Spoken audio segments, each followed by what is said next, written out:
Hello, everybody. Hope you are doing well on this Friday afternoon. It is Friday. I have no idea where this week has gone. It has literally just flew by. I had such an incredible week last week, sharing and unpacking a word that the Lord has given me. And at the beginning of the week, I just felt a real crashing, like just tiredness. Hi, Maria. Good to see you. So I haven't actually prepared anything for this afternoon, but I just had a sense in my spirit to share a little bit about my book and my journey with it so far. I've been challenged, as many other of my friends from the Unlocking Your Book community, I'm sure, is going through the same challenge of just finding a new rhythm, a new grace for this weird and wonderful season that we're in. And hi, Sharon, good to see you. It's been interesting. Like I'm used to having a lot of time to myself when my kids are off at school and it's quiet. I just live in a wonderful house where we've just got quietness around us. And so I miss it. I miss the ability to just focus and just hone in on what God wants to say. And with that, I've had loads of time to write. It didn't feel like I had loads of time at the time. But now that I have even less time, I feel like, oh my goodness, I wish I had the time I used to have. But it's all good, and there's grace in the season as well. And boy, have I needed that grace. Homeschooling is certainly not for the faint-hearted. But as I was unpacking the word that the Lord gave me last week, I really got so into it, and I kind of feel like I lost that rhythm and the flow with my book. So last night I tried to pick it up again, and I waited until everybody went to bed. So it was probably around 11:30 before I got into it properly, and I wrote until 2 o'clock in the morning, and it just felt so hard. It just felt just such a struggle to get back into it. I had to go over my blueprints again and over the themes of each chapter. I'm kind of a third into pulling the book together. I've got the outline, I've got a lot of the content already, but I've got to get it into a coherent flow, which is a little bit challenging. Hi, Linda, it's good to see you. Hi, Joe. I've been just working on this faithfully and kind of trying to get back into the swing of things. But the chapter I was working on last night is kind of the core message. It's the core chapter, and I just felt such a weight to get it right. And anyway, so I felt like I needed to come on here and just share a little bit about this chapter.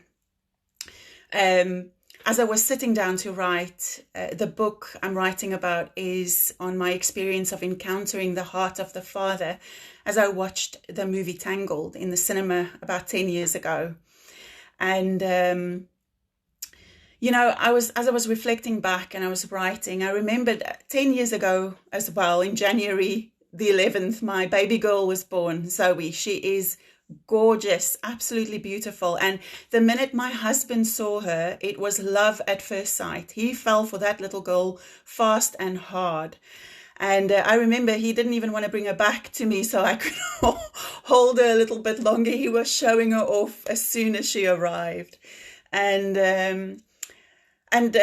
she is a one strong-willed little girl, full of adventure, but she is so much like her dad. But the sad thing is, since the minute we brought her back from the hospital, she only had eyes for me. She wouldn't settle. She wouldn't be happy. She wouldn't even sleep unless she was physically attached to me. And for the first 10 months of her life, it was hard. Honestly, it was probably the most tiring 10 months of my entire life. But I could see my husband's heart was absolutely breaking, because all he wanted to do was just hold this beautiful little baby girl, and he just wanted to play with her and love on her and spoil her. But she only had eyes for mum. And as I was sitting down and thinking about this, I was thinking about my own relationship with the Father, and the fact that growing up in church for so many years, I just had this relationship where I knew about the Father, but I didn't know him. And as I was watching that king light that first lantern for his lost princess, when those tears were welling up in his eyes and it started spilling down his cheek, he had such a longing in his heart. He expressed just this grief for holding his baby girl that was lost. Something just in me just broke. My stronghold just came absolutely tumbling down at that minute, because I could see that the Father loved me. And, just like Zoe is discovering that actually she's got so much more in common with her dad than she has with me. In fact, they are best mates. Like, they honestly, she still tells me she's a mummy's girl, but I don't believe her. Honestly, she loves her dad, and yeah, she's got so much in common with him.